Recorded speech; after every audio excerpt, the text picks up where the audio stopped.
Hello, dear friends. I'm Meet Shukla, and you're watching Balmurti Online in English, an initiative by the Unified Growth Foundation.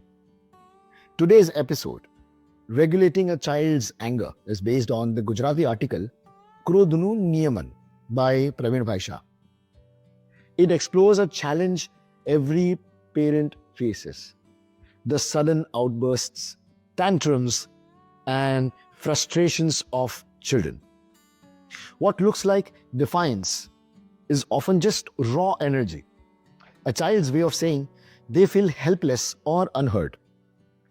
This story reflects on how parents can respond with calmness, boundaries, and empathy rather than fear or anger. Let's have a look. Namaste, everyone, and welcome to Parenting Perspectives. I'm Arav. And I'm Priya. It's wonderful to have you with us. Arav, today we're diving into a feeling that can, completely hijack a peaceful day at home. Okay. A child's anger. Oh, absolutely. That sudden switch from a happy, calm child to one who's just screaming, kicking, rolling on the floor, Yeah, it can be so baffling and, let's be honest, very, very stressful for parents. it is. And, our reactions in those moments are so crucial. We came across this powerful article on this very topic that we just had to discuss. Okay. It's called Regulating a Child's Anger, and it's written by Praveen Bhai Shah. This article is part of a wonderful project called Balmurti Online, Right. which is an initiative by the Unified Growth Foundation. And Priya, the very first point it makes, it completely changed how I think about tantrums. Really? It says a child's anger isn't just defiance, it's energy. Energy. It's a raw, pure emotion.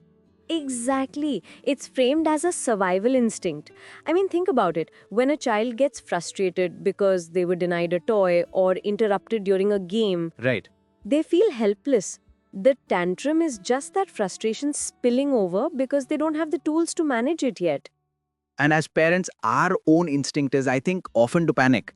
We get that wave of fear. What if they hurt themselves? What if they break something valuable? Yes. And that panic, as the article points out, can lead us to make two very common mistakes.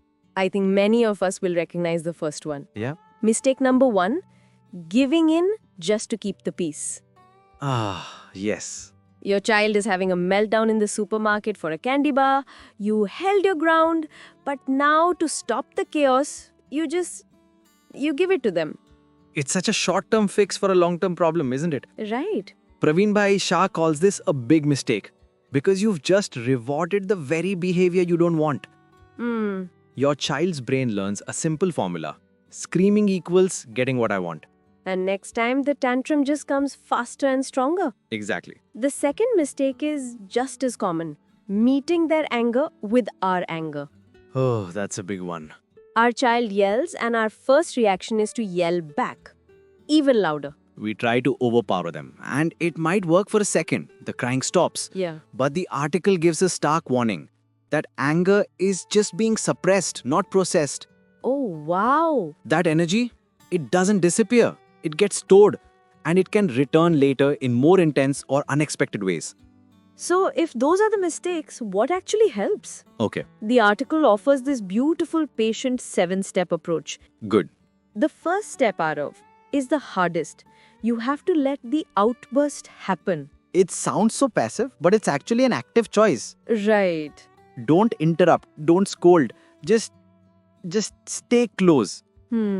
Be their calm, steady anchor in the middle of their emotional storm. You just have to let the wave pass. And during that storm, you have to resist that urge to say things like, stop it, or be quiet. Which is so hard. Those commands just add more chaos. Instead, the advice is to stand near, stay kind, and say very little. Right. Your quiet presence is a message. I'm here with you. Even in your messiest moment, you are not alone.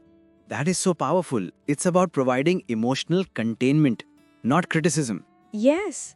Now, a practical question. What if the child is about to hurt someone or smash something? That's where gentle physical guidance comes in. Okay. Not a slap, not a tight grip, but firmly and gently holding their hands.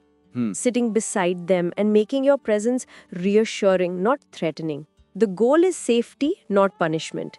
And after all this, once the storm has finally passed and the calm returns, only then do you talk. Ah. That is the golden rule. That's when their brain is ready to listen and learn.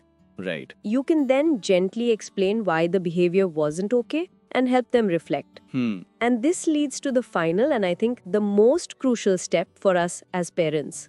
Let me guess. We have to practice what we preach. Exactly. We must model the behavior we want to see. Yeah. The way we deal with our own stress and frustration, that becomes their script. Wow. It's a profound shift in thinking. The goal isn't to raise children who never get angry. Right. That's impossible. We want to raise children who know what to do with their anger and who know we will still love them when the wave passes. Beautifully put. It's about allowing them to express their anger safely but not rewarding it. Right. That is how they slowly learn to regulate themselves and handle life's frustrations. A huge thank you to Praveen Bhai Shah and the Unified Growth Foundation for these insights. Indeed, it's a long-term investment in our children's emotional well-being. Hmm. And that brings us to a question for you, our listeners, to reflect on this week.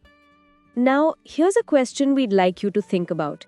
The next time you feel your own anger or frustration rising in response to your child's, what is one small thing you can do differently to model the calm you want them to learn?